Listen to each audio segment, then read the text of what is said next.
నీళ్లు బడును బాగుగాను కూలబడిన నరుడు కుదురుట యారుదయ విశ్వదాభిరామ వినురవేమ.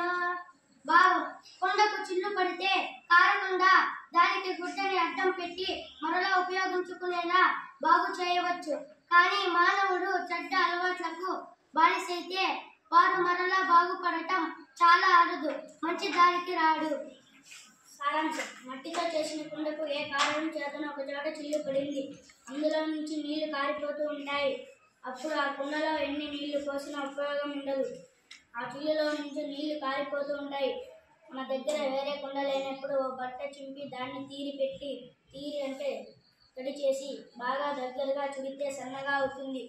ఆ కణంలోకి ఎక్కించితే నీళ్లు కారడం ఆగిపోతాయి. అప్పుడు ఆ కుండ మన పనికి ఉపయోగపడుతుంది. కానీ మానసికంగా బాగా నిరాశకి గురైపోయినటువంటి వ్యక్తి అంటే నిరాశతో ఉన్నటువంటి వ్యక్తి కుదురుకోవడం అంటే మళ్ళీ సరైన మార్గంలోకి రావడం చాలా కష్టం.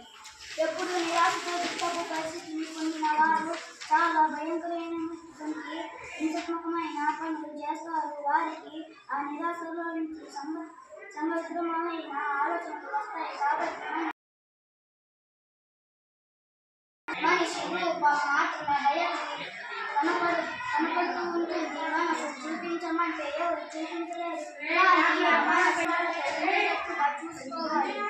మనసు నిరాశపడకూడదు, దిగులు చెందకూడదు. మనిషికి అన్న తర్వాత కష్టాలు వస్తాయి, సుఖాలు. ఏదో కష్టం వచ్చింది ఇంకా విపరీతంగా నిరాశ చెందకూడదు.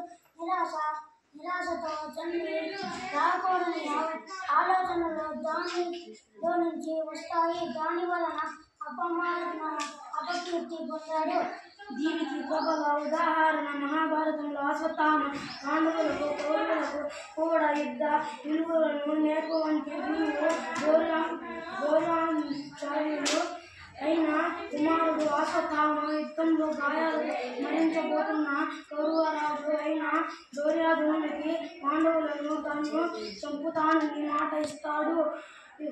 అశ్వత్థామ కౌరవుల పక్షాన ఉన్న అశ్వత్థామ కౌరవుల ఓడిపోతారని తెలియగానే విపరీతమైన నిరాశకి గురవుతాడు. ఇలాంటి సమయంలో అశ్వత్థామ రాత్రివేళ నిద్రొస్తున్న కాకి కంటని ఒక గుడ్లగూబ కొరికేసారి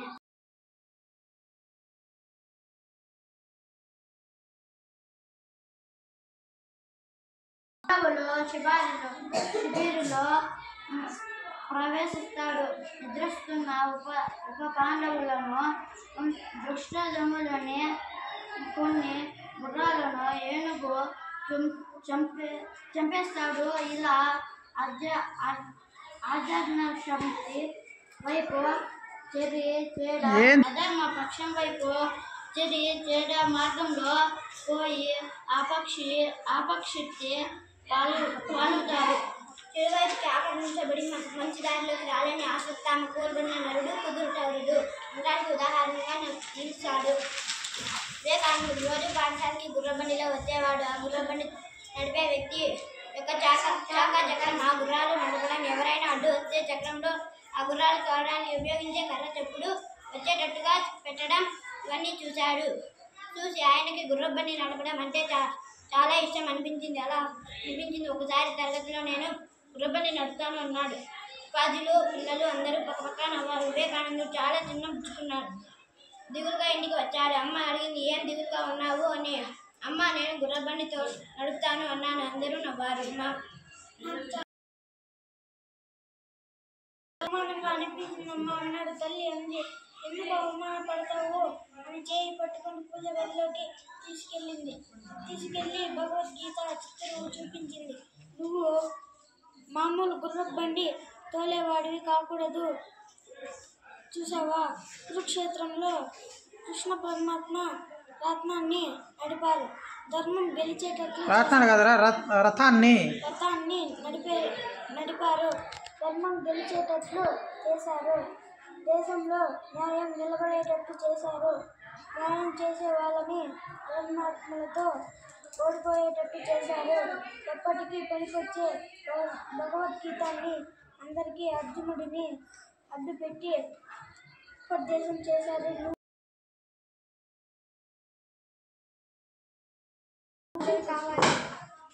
ఎందుకు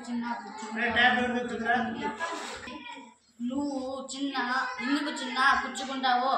నువ్వు చెప్పింది మంచి మాట. అది అమ్మ చిన్న మనసులో చెప్పింది మాట నాటుకుంది. తర్వాత వివేకానందుడు ఎంతో గొప్పవాడెవరో కదా.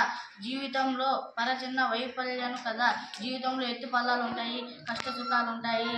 ఒకరోజున సంతోషంగా ఉంటుంది, ఒకరోజున ఏదైనా చిన్న వైఫల్యం కలుగుతుంది. దాని మనిషి ఊరికే నిరాశక్తి లోనైతే రాకూడదని ఆలోచనలు వస్తాయి. వెంటనే బయటపడలేకపోతే ఇలా జరిగిందని తల్లికి చెప్పాలి, ఇలా జరిగిందని నాన్నగారికి చెప్పాలి, అన్నయ్య గారికి చెప్పాలి, ఈ ఉపాధ్యాయులకి చెప్పాలి. వాళ్ళు మీ కింద పోయేటట్టుగా మంచి మాటలు చెప్తారు, మనకు కుదురుకుంటుంది. అంతేగాని అలా దిగులు పెంచేసుకుంటే రాకూడని ఆలోచనలు వస్తాయి. అప్పుడు ఆ వ్యక్తి వలన ఏ ఉపకారం ఉండదు, సరికదా. సమాజానికి అపకారం కూడా జరుగుతుంది. అందుకని నిరాశ పడకూడదు. విద్యార్థి దశ నుండి కష్టం వచ్చినప్పుడు తట్టుకు నిలబడి సాహసం చేసి చక్కగా వృద్ధులకు వచ్చి మిగిలిన వాళ్ళకి ఆదర్శవంతులు కావాలి. ఇంకా బాగా స్పష్టంగా చెప్పాలా, ఏమే గట్టిగా చెప్పాలా, స్పష్టంగా గట్టిగా కూడా చెప్పాలా. అర్థమైందా? రైట్.